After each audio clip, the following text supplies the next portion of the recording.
नमस्कार दोस्तों।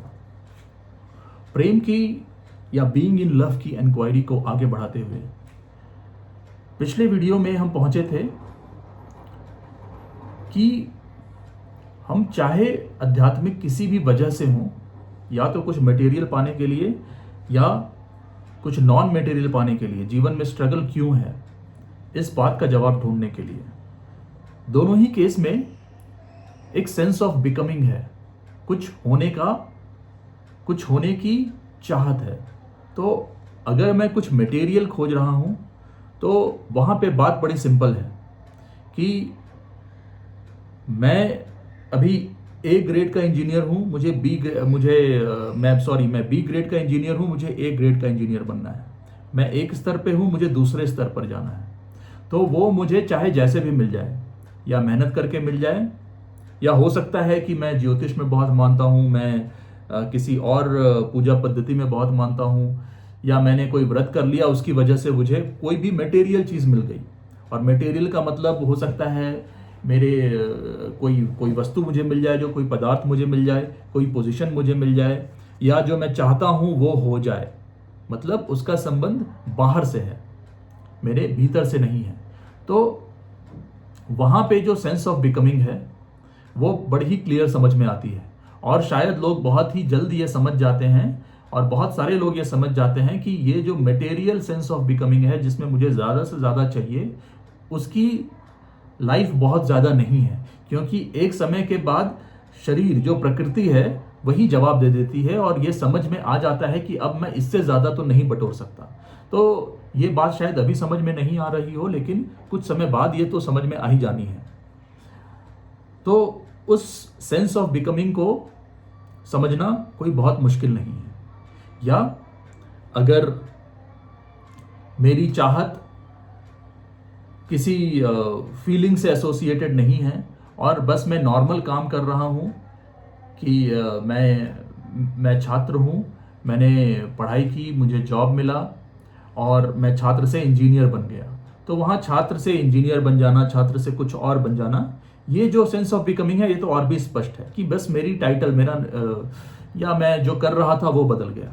तो इन सारी चीज़ों में जो बिकमिंग है, जो होना है, उसका मतलब काफ़ी स्पष्ट है। लेकिन जब हम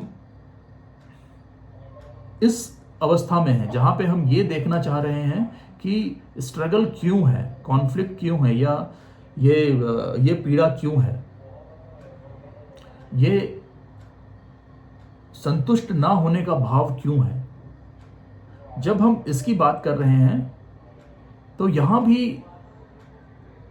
एक सेंस ऑफ बिकमिंग आती है। कैसे? कि अगर मैंने कोई समझ विकसित की कि मैं असंतोष में इस वजह से हूं, हो सकता है मुझे यह समझ में आए कि मेरी एनर्जीज, मेरी ऊर्जा मेरे से कोऑपरेट नहीं कर रही है, तो शायद मैं योग की तरफ जाऊं। या हो सकता है योग में जाकर मुझे ये बात समझ में आए कि मेरी ऊर्जा मेरे से कोऑपरेट नहीं कर रही है। तो योग जो है वो क्या है, पूरी ऊर्जा का ही प्ले है। कि जो कहा जाता है, जो जीवन ऊर्जाएं हैं, जो लाइफ एनर्जीज हैं, उनसे संबंधित है योग। तो योग से मैं खुद को व्यवस्थित करने का प्रयास करूं, या मैं विश्लेषण करूं, मैं समझूं कि मैं शायद अपने जीवन में बहुत ही वायलेंट हूँ, बहुत ही मैं लालची हूँ, तो मुझे इन चीज़ों को कम करना है, या इन चीज़ों को ख़त्म करना है। तो इन चीज़ों को मैं ख़त्म करना चाहूँ कि मुझे ग्रीडी से नॉन ग्रीडी होना है, मुझे वायलेंट से नॉन वायलेंट होना है, या मैं बहुत ही एंग्जाइटी में रहता हूँ, मैं तरह तरह की चीज़ें सोचता रहता हूँ, मुझे स्टेबिलिटी चाहिए, मुझे मेंटल पीस चाहिए, मुझे क्वाइटनेस चाहिए। क्योंकि मैंने बहुत सारी चीज़ें पढ़ी हैं, सुनी हैं, बहुत गुरुओं को पढ़ा है, सुना है, हर जगह मुझे ये बताया जा रहा है कि मुझे एट ईज़ होना है, मुझे शून्यता में जाना है, मुझे शांत होना है। तो क्योंकि ये सारी इंफॉर्मेशन मुझे मिली है मेरी आध्यात्मिक जर्नी में, तो मैं वैसा होना चाह रहा हूँ, मैं शांति प्राप्त करना चाह रहा हूँ। और यहाँ भी वही सेंस ऑफ बिकमिंग है। मैं करना चाह रहा हूं, और जहां भी मैं कुछ चाहूंगा वहां पे मूवमेंट होगी और वहां पे टाइम होगा। तो दोस्तों, ये बात हमने पिछले वीडियो में कही थी बड़ी स्पष्टता से कि ऑल टाइम इज नाउ, सारा टाइम तो अभी है। तो जब सारा टाइम अभी है तो मैं जो चाह रहा हूं वो कब प्राप्त कर लूंगा? कब का तो सवाल ही नहीं उठता, फ्यूचर तो अभी है। तो ऐसा क्या होगा कि मैं जो चाह रहा हूं वो मैं प्राप्त कर लूंगा, मैं मेंटल पीस प्राप्त कर लूंगा। वो एक फ्यूचर क्या, हजारों फ्यूचर में नहीं हो सकता, क्योंकि सारा फ्यूचर तो अभी है, सारा समय तो अब है। तो जब ये बात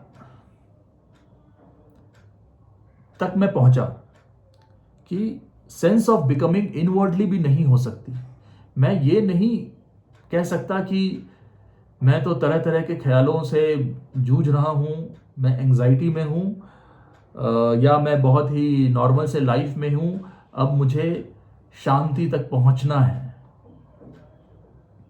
तो वो भी एक चाहत है जिसे शायद मैं स्पष्ट रूप से चाहत ना समझूं, लेकिन वो भी चाहत या डिजायर है, और डिजायर है तो मूवमेंट है, और वो मूवमेंट है तो टाइम है। और हम जानते हैं कि ऑल टाइम इज नाउ, तो फ्यूचर तो है ही नहीं। तो इस अवस्था में एक्शन क्या हो, कर्म क्या हो, जब ये चीज क्लियर हो गई कि जो सेंस ऑफ बिकमिंग है, कुछ होने की जो चाहत है, वो समय है, और समय तो शत्रु है, क्योंकि समय के बारे में हम काफी बात कर चुके। समय बस नाव है, और जो भी होना है नाव में होना है, प्रेजेंट में होना है। लेकिन हम कहीं ना कहीं अंदर से ये समझते हैं कि ये फ्यूचर में होगा। अब जब मैं इस स्पष्टता तक पहुंच गया कि फ्यूचर तो कुछ है नहीं, फ्यूचर में कुछ होना नहीं, जो होना है अभी होना है, तो अब जब ये सारी चीज क्लियर हो रही है तो फिर एक्शन क्या है?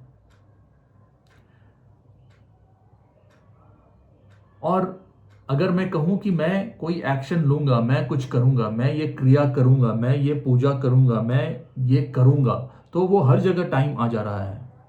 तो फिर हम ये पूछते हैं खुद से कि फिर एक्शन क्या है, फिर एक्शन क्या बचता है?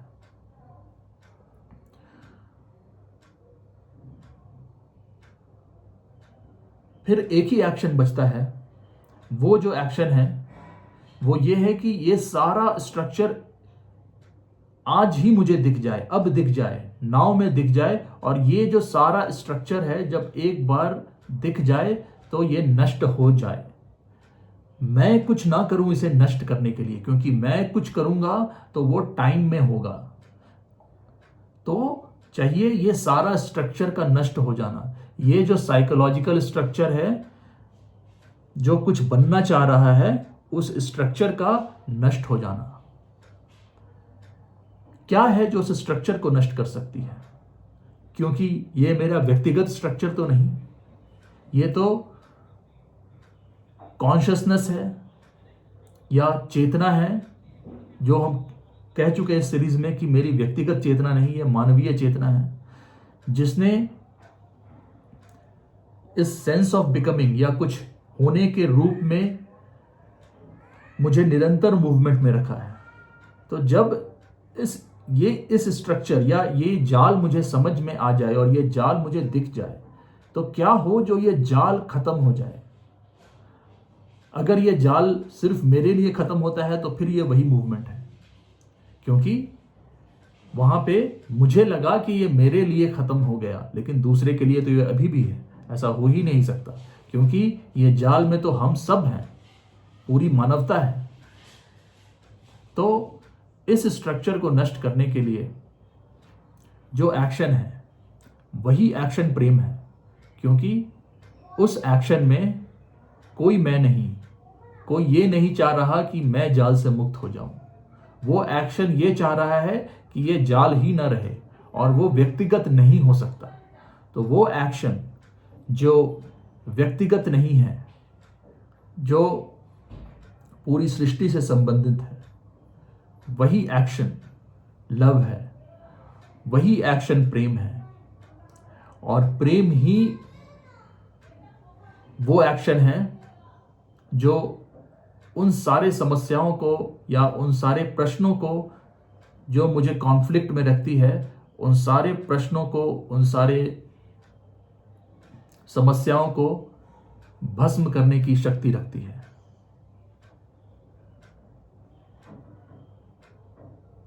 और लव ही, प्रेम ही वो फैक्टर है जो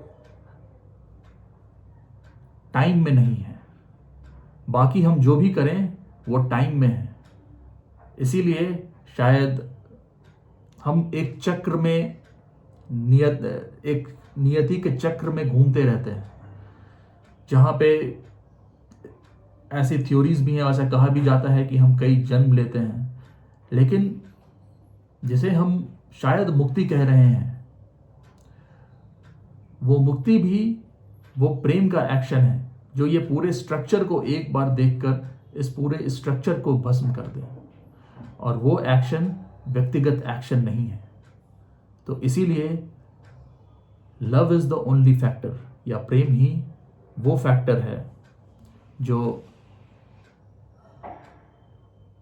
लिमिटेशंस को भस्म कर सकता है। बाकी मैं जो भी करूं वो टाइम का ही फैक्टर होगा।